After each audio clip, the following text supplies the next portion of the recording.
A great thing about, I can't resist sharing, that this Sikh community, we heard, though it is a minority, they never ask for a minority benefit. In fact, here is a minority institution which is in the service of the majority. And this is the case all over.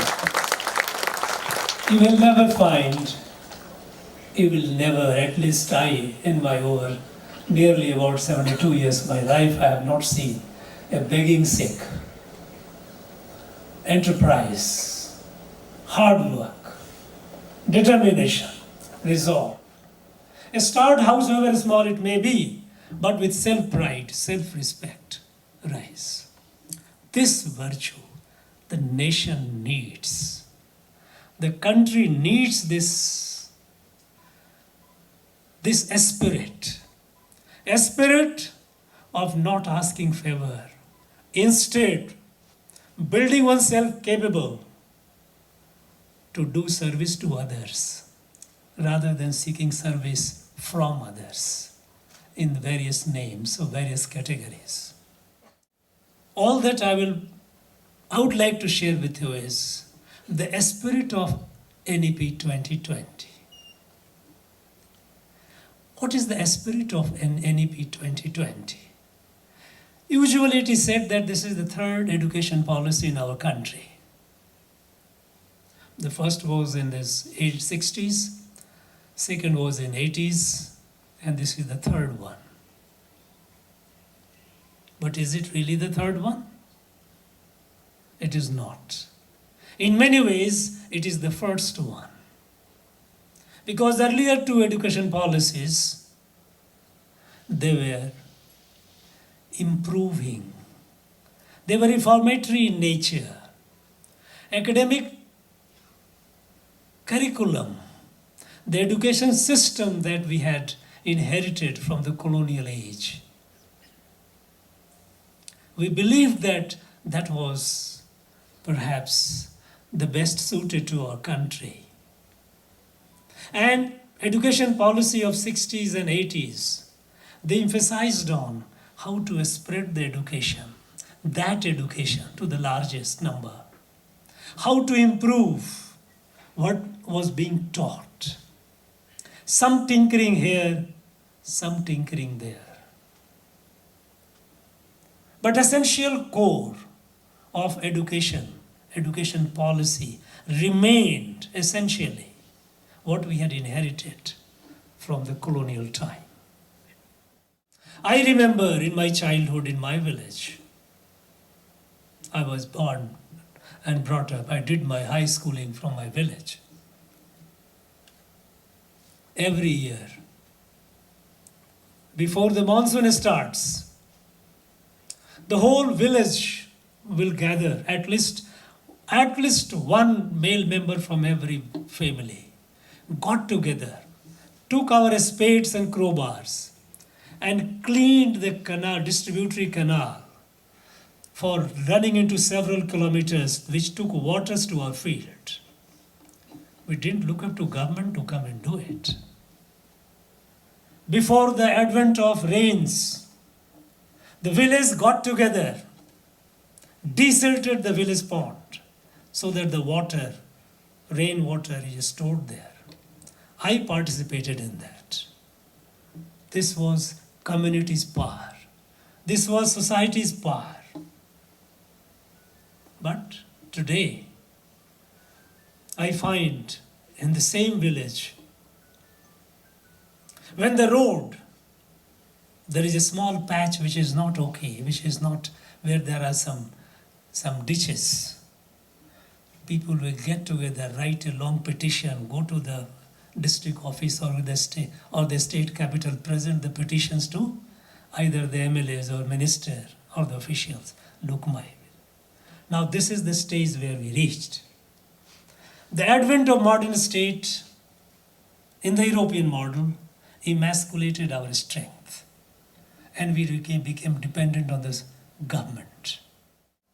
How to equip our youth, our students, with the knowledge, with the education, with which once they walk out of the precincts of their institution, they walk out confidently, march into the world, and make a place for themselves. Not the degree holders. We have large number of degree holders. We were producing, and every time all the time noise was unemployment. I have a degree in my hand. I'm a graduate. I'm a postgraduate. I'm a PhD. I'm not getting a job. Nobody cares for your degree today. People care for what worth you are. If you are not worth, your degree doesn't help you. In fact, when I met in our own state, which is very progressive, which has a very sound industrial base, where the gross enrollment ratio is almost double the national average. When I meet the industry, when I meet the people, I ask the question, are you expanding? Why are you not expanding? Because there has been a plateau. It is not. And one core reason they say is absence of adequately skilled human resource. Some of them go to the extent of saying that almost 80 to 90% of our engineers are unemployable. You take the degree and you go for a job. Nobody gives you a job. This has to be corrected. We kept talking about women empowerment, but doing little to create the environment for women empowerment.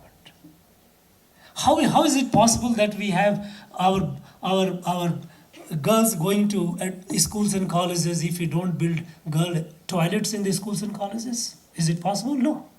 As simple as that.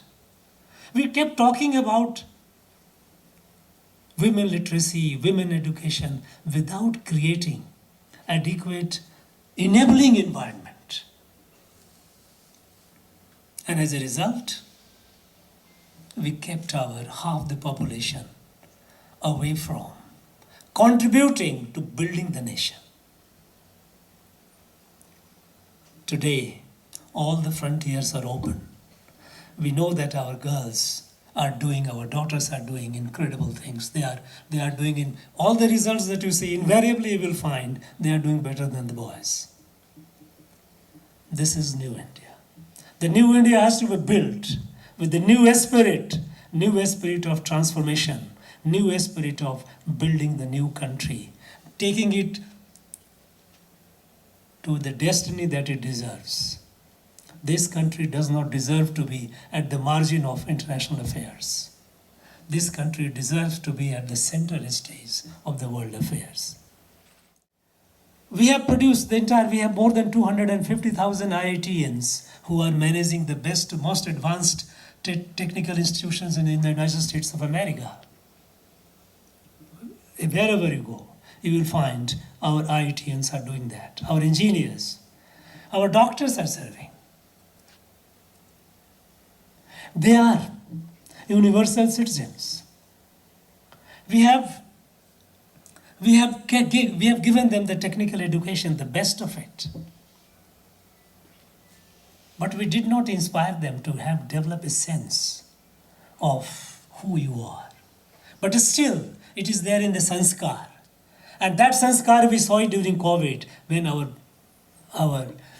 people, expatriate Indians, they started contributing to the best, to the benefit of our people, wherever they were. I was governor Nagaland. That's a state where we just didn't have a medical college. There was no BSL laboratory. There was nothing. There was no place where you could have oxygen. Remote areas. Problem was terrific. Was in fact terrible. But people started asking our people from abroad, tell us, sir, what we can do. And within no time, they built numerous oxygen plants in the remote areas, the taluks, districts along Burma border. They came, they built, they trained and left. voluntary. They built it. The sense of service to the nation is there, but we must give them a sense of pride in being an Indian. Today, India is moving forward with a sense of pride, with a sense of destiny. And the destiny is in the next 24 years, we have to be the leader of the world. By the time the country celebrates, 3 quarters have gone, it's okay. The next quarter is the quarter in which we have to build this country as the leader of the world. And the leader of the world is possible only when we have a right education, appropriate education, where every individual, every citizen feels a stakeholder. And we are fortunate. We are fortunate today that we are not only a witness to this great revolutionary transformation that our country is going through, but we are also a participant. And all the students of this great institution, when you will reach in the 1947, when you will be at different stations in your life, leading positions wherever you are, all of you need to ask a question to yourself: what did you do to build this nation? To take this nation to where it should be. Think of it. And in that spirit, we have to take this national education policy. It is not just a policy document. It is a revolutionary transformational formula. It has to be appreciated. It has to be internalized. And it will be internalized. It will be appreciated. It is being appreciated. Those who do not understand it, for some reason, they have a divergent view. But I am very confident that in the coming days, everyone will come around. Because it is our national purpose, fulfill our national purpose and national goal.